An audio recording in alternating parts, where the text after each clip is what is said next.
credit specialist for the 80/20 podcast. Let's go ahead and get today's episode going, okay? Today we're going to talk about the top 5 areas that are booming in real estate no matter where you're living, okay? Let's go straight into it. All right. So the very first area that's going to be booming is going to be anywhere where there are great school districts, okay? Anytime you have a great school district, typically that's exactly where people they try to be there if they can, if there's enough inventory there, or just a school that's better than where you grew up at, right? But here's the deal, guys. A great school district is amazing to have. However, if you did not grow up in a great school district, obviously that wasn't the end of the world. You still turned out great. I still turned out great. It is what it is, right? There's nothing wrong with the public school system. You may want to do a private school, whatever you want to do, but there are options. Of course, depending on what city you're in, what state you're in, you may have college prep schools around you. You may have magnet schools around you. You may have a lot of different charter schools around you as well too. So there's a lot of different formats that are out there. Everyone wants their kids to be in a great school. But at the end of the day, we know it has to make sense, right? Sometimes there's not enough inventory in those areas. So sometimes you may have to go with a townhome. You may have to go with a condo. Okay. You may even have to go with a rental situation if you're not able to buy in those areas because it's booming all the time in areas where there are great school districts. It's always low inventory, no matter what the market is. Anytime is low. Anytime you are looking to get into a great school district. Okay. The next area is number 2 is going to be the suburbs. Okay. A lot of people want to live in the suburbs. It's nothing too, I will say it's not that big of a deal versus obviously living in the city areas, but it just depends. Everyone's areas are different. Some people want that, that lifestyle where everything's not so much noisy, not as many people. It's more of a close knit community.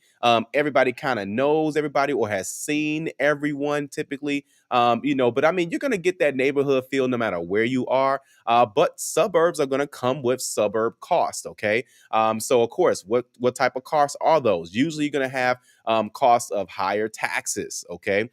Sometimes you may have costs of different yard maintenance costs, like you can't have your grass at a certain height, or you can't, have your trash cans out at a certain time. So there's a lot of little rules that these villages and these small suburbs have.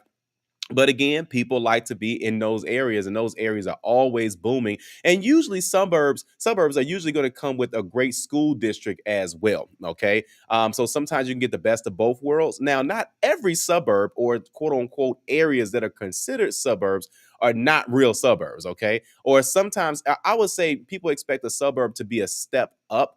Simply because it's further out from the city, so you're going to be saving. That's where that savings start coming into play, but usually that's where you have a nicer neighborhood, so the cost is going to go back up. Okay, so you may be further out from all the action, but at the end of the day, a lot of people want to be in those suburb areas. But then you got to say, okay, does this drive make sense for me? But either way, it's most definitely going to be competitive in those areas for sure. All right, next is going to be any areas in which they're doing a lot of rehabs. There's a lot of rehabs going on right now.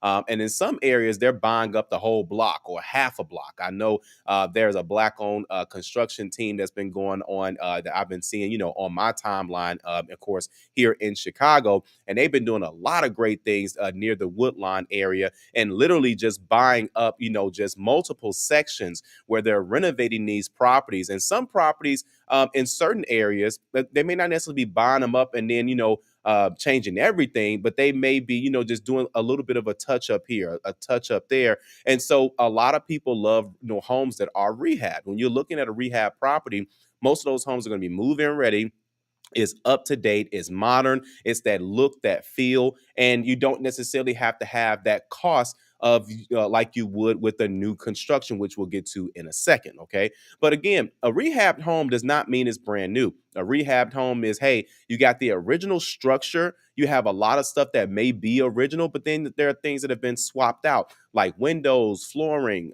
kitchen cabinets, bathrooms. Usually you're going to have a gut job in a lot of those homes. But then some homes just honestly need just a little bit of paint. You'd be surprised what fresh paint would make these homes look like. And you're like, man, this home looks great because you're comparing it to where you're living now and the paint's been there for years. So just these little things make a huge difference, and it's going to bring a lot more competition to those areas as well. Number four is going to be properties that are usually near high traffic areas like downtown. Okay. Who doesn't want to be downtown no matter what area you're in? Some people are like, man, that's too many people for me. That's too much action. There's always something going on. It's like the Las Vegas Strip, wherever you are, right?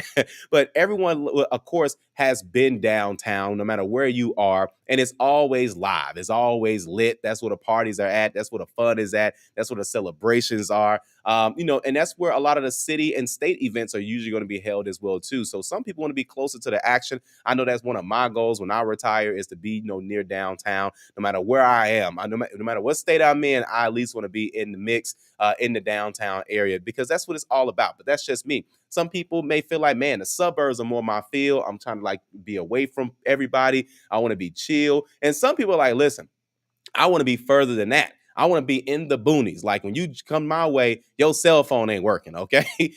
So either way, it just depends. Everyone's going to be a little bit different, but that's most definitely a hot area when you're downtown. Now, obviously, that's going to come with downtown stuff, right? So, what downtown stuff do we have to worry about with real estate? So, of course, you may have to pay for parking. Yes, you may have to pay for a parking spot. Especially in Chicago, a lot of places downtown are going to charge anywhere between $20,000 to $30,000 just for a parking space, guys. And so again, and that's one parking space. So you better not have two cars.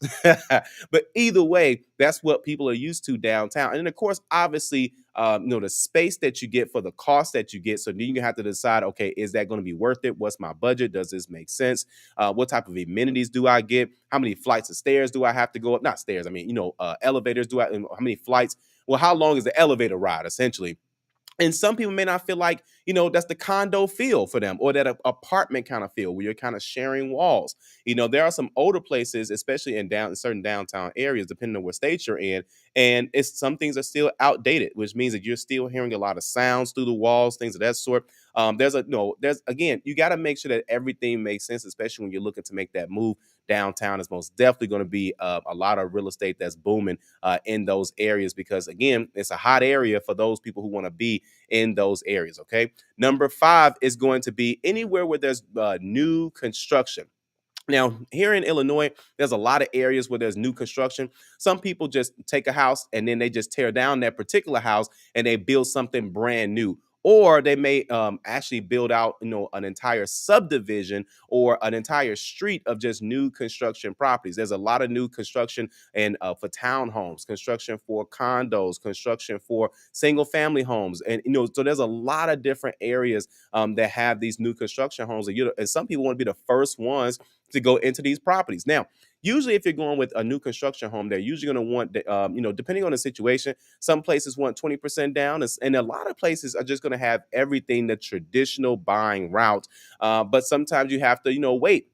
Because with new construction, sometimes they have things ready, but they try to kind of build it and customize it based on your preference. So they may have a color palette, they may have an interior palette, they have their add-ons and things of that sort. So make sure you guys are open to getting that information on new construction homes. But keep in mind, real estate's going to be booming in those areas simply because who doesn't want to be in a new construction home? Some people don't mind being in a new construction home. Some people don't want to, just simply because usually when you have those new construction homes, you have new construction areas and it's not a lot of people there. So sometimes they may not have the taxes completely done or in order. So these little things are going to play a major role in your decision making as well. Okay, guys, let's see if anyone has any questions about anything. And thanks again. Most definitely appreciate you, Keisha, for reaching out as well too. So most definitely trying to get everyone information as much as I can, simply because, hey, listen, a lot of times people are, looking to get, their goals accomplished, whether it goes into real estate or improving your credit score overall. But guys, check this out. I got a lot of free of ebooks that I have. I have one ebook that's all about credit. It's everything you need to know about your credit score. You can grab that at the link below.